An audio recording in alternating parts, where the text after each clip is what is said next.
le agradezco mucho al secretario de Hacienda, Arturo Herrera, que nos tome la llamada. Muy buenos días, secretario, ¿cómo está?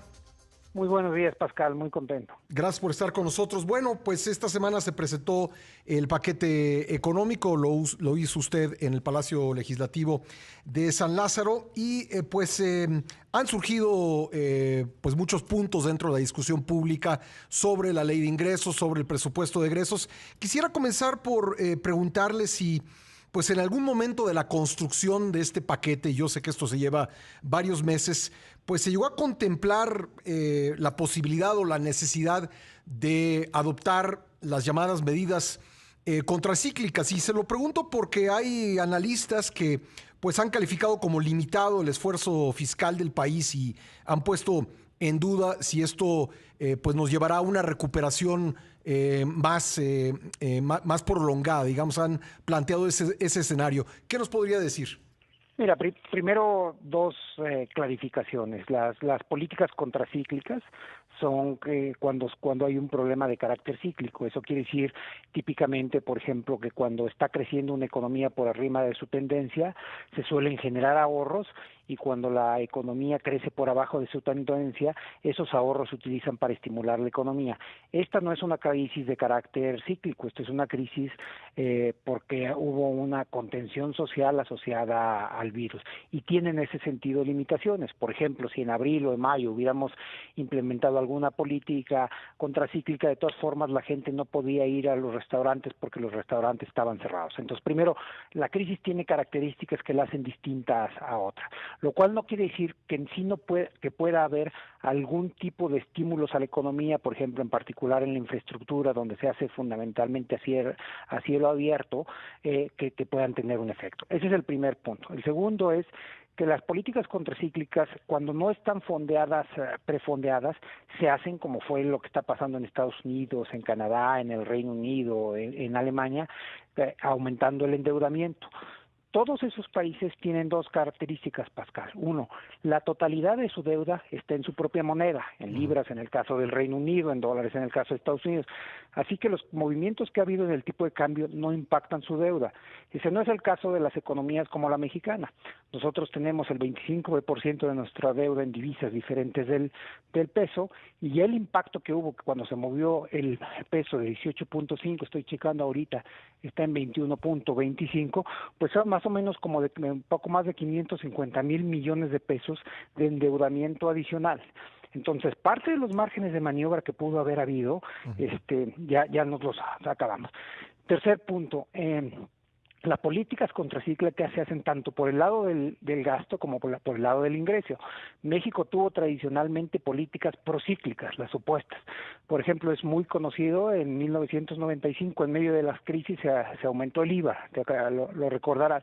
Una decisión muy importante que tomamos nosotros fue no aumentar los impuestos, y eso quiere decir que los ingresos que se necesitan, pues los estamos absorbiendo nosotros la presión tributaria. Pero un tercer punto es dependiendo de hacia dónde va el gasto, eso tiene un carácter de estímulo a la economía o no. Y nosotros estamos, por ejemplo, aumentando en 5% el gasto en inversión. Estamos aumentando los recursos a los hospitales, etcétera, y todo eso, además de fortalecer el sistema de salud en medio del COVID, también fortalece la creación de empleos. Bien, quisiera preguntarle qué tanta confianza hay en alcanzar los supuestos presentados en el paquete económico. Yo sé que un economista pues hace proyecciones con base en la información que tiene y bueno, sé que cosas como la guerra comercial entre China y Estados Unidos y más aún la pandemia eran cosas imprevisibles.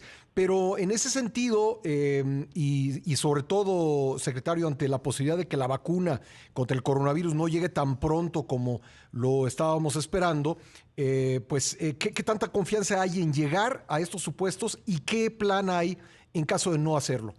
Sí, no, qué bueno que me hagas esa pregunta, Pascal, porque me permite aclarar un tema que ha generado confusión en los últimos días, a partir de una declaración mía, por cierto. Los supuestos de de caída de este año y de crecimiento del año que entra no están condicionados al descubrimiento de una vacuna, ¿no? Lo que a nosotros nos queda claro es que en el momento en que se descubra una vacuna y que se empiece a aplicar, porque no es suficiente que se descubra, se van a requerir 4,000, 5,000 millones de dosis de vacuna para vacunar a todo mundo, en ese momento la economía regresará a la senda que tenía antes del COVID, con los problemas y las virtudes que teníamos entonces. Pero el supuesto que nosotros tenemos no depende de una vacuna. Sí depende de que la trayectoria de la pandemia siga más o menos la ruta que ha tenido hasta ahora, es decir, que no haya un rebroto serio, que no haya un problema de esa naturaleza. Lo ha habido en algunos países, lo ha habido en algunos estados en Estados Unidos que tuvieron inclusive algunos que regresar a esquemas de confinamiento social, etcétera. Si nada de eso pasa, nosotros tenemos confianza en los mecanismos en los pronósticos que tenemos. Con toda la incertidumbre que hay en el tiempo actual, la semana pasada la mezcla mexicana de petróleo estaba en 41.5 y nosotros lo habíamos pronosticado 42 para el año que entra, y bueno, Arabia Saudita decidió bajar sus precios y hoy está en 37.20, entonces esas son el tipo de cosas que hacen que el horizonte hoy sea mucho más incierto que lo que era en años anteriores. Pero dadas estas características, nosotros nos encontramos cómodos con nuestros pronósticos. Bien, secretario, tengo que hacer una pausa obligada. ¿Se podría quedar con nosotros y concluimos en un momento la conversación? Claro que sí. Gracias, muy amable. Es el secretario de Hacienda, Arturo Herrera. Vamos a una pausa y volvemos con más. Agradezco mucho al secretario de Hacienda, Arturo Herrera, que nos haya esperado en la línea telefónica. Secretario, el presidente ha dado a conocer que antes del 15 de septiembre se va a presentar un plan de inversión privada, que ese plan contempla también al sector energético, y le preguntaría en ese sentido, ¿qué tanto está contemplada la inversión del sector privado en los supuestos del paquete económico? Y también aprovechar y preguntarle si pues será el lunes cuando se haga este anuncio. No está contemplada, o sea, claramente tenemos nosotros algunos pronósticos de algunas de las actividades que tienen que ver con el gobierno, y esto es muy oportuno para aclarar que no todos los proyectos de inversión relacionados con el gobierno están en el presupuesto. Por ejemplo, cuando se hace una concesión carretera o de alguna otra infraestructura aeroportuaria, cuando se hace un desdoblamiento, etcétera, eso se va a traducir en mayores recursos para la inversión, pero no se ve en el presupuesto porque son hechos con recursos de los privados. El proyecto va bien, el proyecto va bien, pero antes del lunes pues tenemos ya nada más dos días, entonces no sé si va a ser ese día precisamente, pero yo creo que lo más importante es que el plan sea sólido y que pueda implementarse a la brevedad. Se encuentra conmigo Rodrigo Pacheco, que le va a hacer una pregunta, secretario. Secretario, claro. Buenos días. Y por otro lado, preguntarle, se ha hablado mucho de la plataforma de producción 1.850.000 barriles de petróleo. En caso de que se empiece a quedar corta esta proyección, ¿habría la posibilidad, está en el escenario, por ejemplo, abrir las rondas, una mayor participación del sector privado, que entiendo que ya está contemplado dentro del 1.850.000? Exactamente, yo creo que ese punto último es el relevante. Como es conocido, la plataforma de producción que se reporta en los criterios generales es la combinación de la producción de Pemex más la producción de los privados. Hasta hace relativamente muy poco, y cuando digo relativamente muy poco, estoy hablando de 2 o 3 años, los privados estaban produciendo alrededor de 5,000 barriles por día, y si nos vamos hace 4 años, pues en realidad todavía no contribuían en absoluto. Entonces, cuando la gente hablaba de la plataforma, se hablaba para todo propósito práctico de lo que Pemex producía.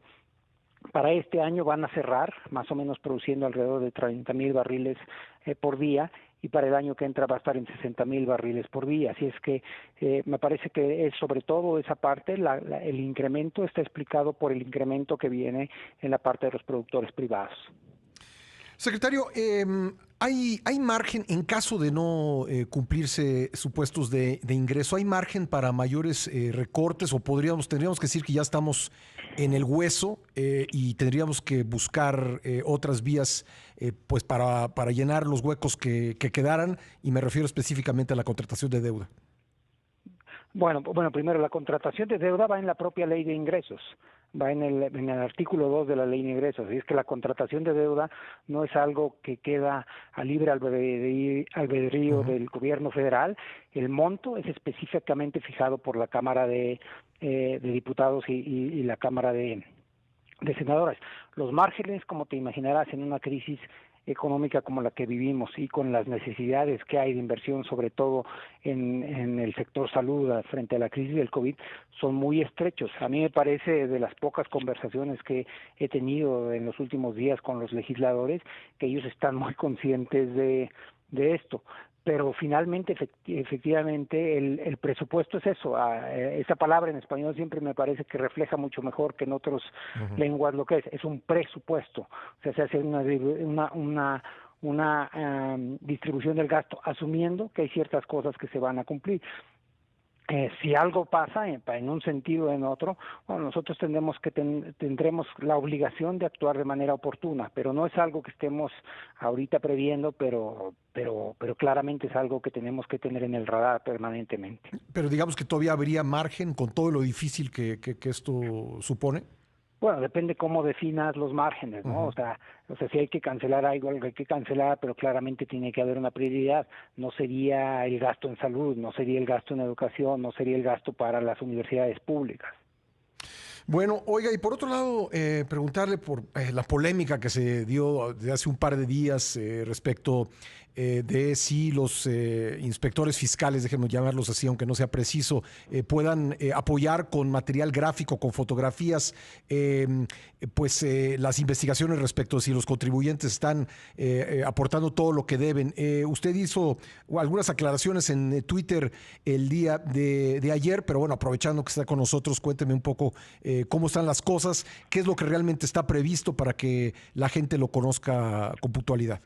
Sí, en realidad es algo que ya existe hoy, pero fue darle certeza legal. Por ejemplo, esto es muy claro cuando hay asuntos, yo diría, por ejemplo, de defraudación fiscal o de uso de facturación falsa, una empresa que no existe más que en papel, que tiene un RFC, pero no existe, notifica al SAT que tiene operaciones, digamos, de una empresa de compraventa en cierta dirección y cuando el inspector vaya se encuentra con que es un terreno baldío. Entonces, para probarlo, lo que esta ley permite es nada más que exclusivamente tome una foto de eso, para que quede como prueba documental, o por ejemplo en los casos del IEPS que tienen que tener marbetes, si realizara una visita a una empresa que produce por ejemplo alcohol y se da cuenta que están saliendo sin los marbetes, que no existen, que no están pagando la contribución, le puede tomar una foto ahí dentro de la empresa para probar que eso no existía. No es más que eso existe ya en el mundo, pero solamente, sobre todo, está pensado en casos extremos. Por ejemplo, cuando ha habido y en la prensa ha documentado muchos de esos casos de corrupción, de empresas que son fachada y que se llega a la dirección y resulta que es un pequeño condominio en una colonia ahí medio escondida y en esa misma dirección hay 6 o 7 empresas de construcción. Entonces, eso se documenta, que ahí no hay una empresa de construcción, que es una vivienda, etcétera. Secretario, en términos de las plataformas digitales, lo que ya existía en este último año, pues parece que no pagaron. ¿Cuánto se podría recaudar y qué medidas se tomarían para que lo hagan? No, sí pagaron, pero Sí no pagaron todas. Ah, bien. Pagaron empresas como Netflix, pagaron empresas como Uber, pero pagaron como esas. Las que se han estado resistiendo son las que están ligadas a los servicios de turismo, especialmente a los cuartos. Ah, bien. ¿Y en cuánto se recaudaría? No lo tengo ahorita presente, porque como son impuestos que ya existen, el IVA y el ISR están dentro de toda la recaudación. Pues, secretario, le agradecemos mucho que haya estado con nosotros esta mañana. No, hombre, les agradezco a ustedes la oportunidad de charlar con ustedes y con su auditorio. Gracias, Arturo Herrera, es el secretario de Hacienda. Rodrigo. Pues interesante, Pascal, porque bueno, pues el plan que había dicho el presidente se iba a anunciar antes del 15 de septiembre, probablemente tendrá que ocurrir entonces, pues en la segunda mitad de la próxima semana, 17 y 18, a menos que obviamente pues el que va a decidir es el presidente, pero sí creo que es un tema importante en términos de la expectativa que hay y las señales que se dan de cara a la inversión privada, que tiene que ser la gran tracción, digamos, que genera el crecimiento económico. Tú lo decías en el corte, tendría que ser el lunes, porque si no, pues ya el 15. 15, 16, pues no. Sí, entonces tendrá que ser hasta el 17, que es jueves. Ajá. Jueves o viernes. Bueno, pues veremos entonces finalmente qué pasa con este plan de inversión que está pendiente desde noviembre del año pasado. Desde noviembre del año pasado. Desde noviembre del año pasado. Muy bien, son las 8:49 en el tiempo del centro. Estamos ya acercándonos a la mitad del programa. Eso quiere decir que todavía tenemos más de 2 horas por delante y hemos preparado muchos contenidos para usted. Quédese por favor con nosotros, pero queremos además de que nos escuche, de que nos vea, de que nos siga por internet, pues saber qué opina de esta primera emisión, conocer también su punto de vista sobre los temas de interés público que estamos abordando. El propósito de este programa es darle a usted información sólida para que pueda tomar decisiones seguras, así que estamos a sus órdenes en @Beltrán del Río en Twitter, /Beltrán del Río en Facebook, para que nos haga llegar todos sus comentarios. Nos vamos a una breve pausa y regresamos enseguida con más en esta primera emisión de Imagen, información sólida siempre. No se vaya.